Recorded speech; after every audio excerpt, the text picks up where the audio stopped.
With our campaign, what we're looking to do is in 2011, we are generously asking that number of people, 2011 people, to give 99 cents a day to help Woodwynn Farm make real change for some of our citizens.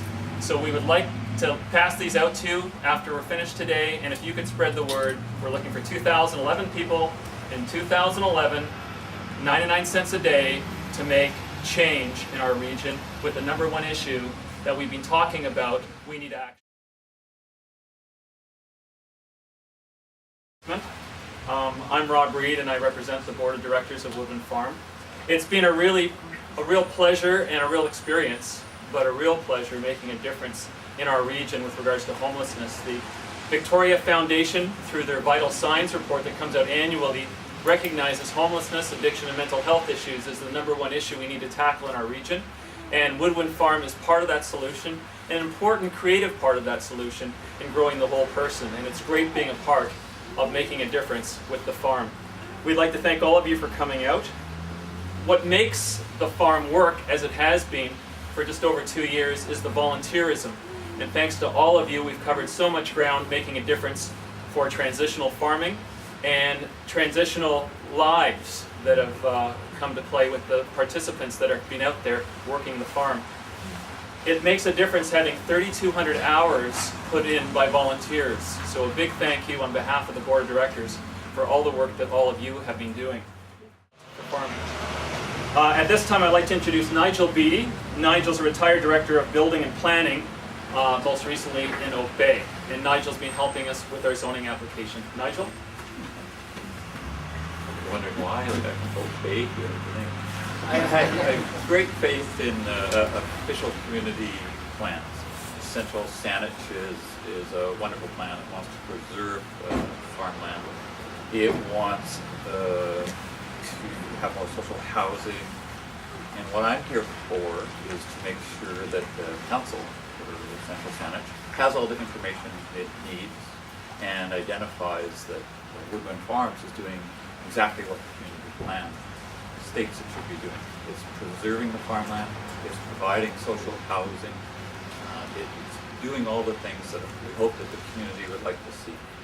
And so that's why I'm here and offer my skills, as limited as they may be, and I hope that they help.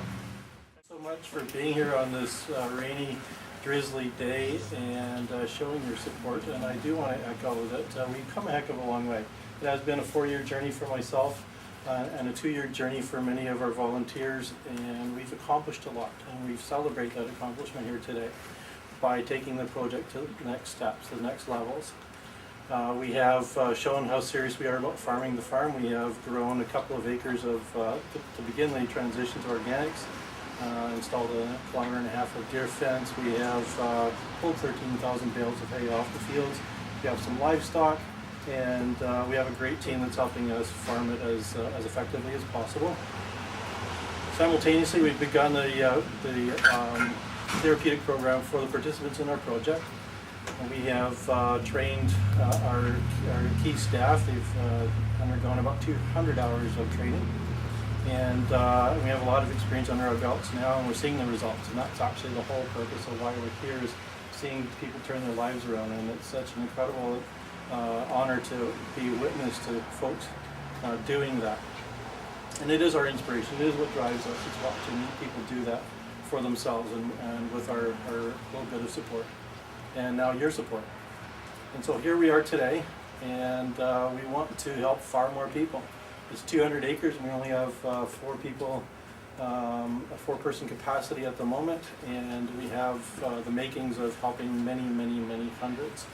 And so we're coming here inviting the local municipality to open their hearts. We're inviting mayor and council to consider our plan and to take a serious look at it and become partners with us in the process of helping people, and partners with us in the process of effectively farming that 200 acres as a showcase of how things can be done well.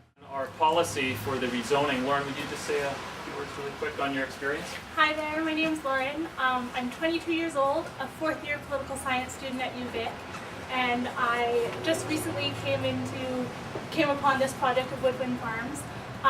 When in class I was assigned to write a policy brief. And I knew a little bit about the project, so I said, why not write a policy brief?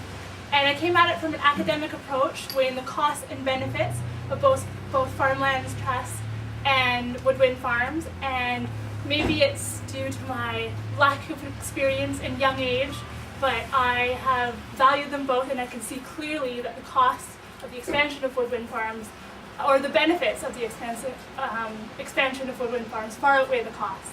And as youth, being represented in society, we are the future, so I'd like to throw my full support behind this project. For the naysayers, I just have to throw a shout out to Plato, one of the founders of our democracy. He might say that people whose opinions are easily swayed by others are living in a state of doxa. And in the allegory he uses, I urge them to come out of the cave and be enlightened upon the value of this issue. Thank you. There's a little change in policy, okay, and I will escort Richard downstairs and hand it to the planning department. That's the process. And it will be vetted by the planning department. They would review it, and then they would make recommendations to council, and in due process it will be before our council. Good teamwork. Thank you. Okay.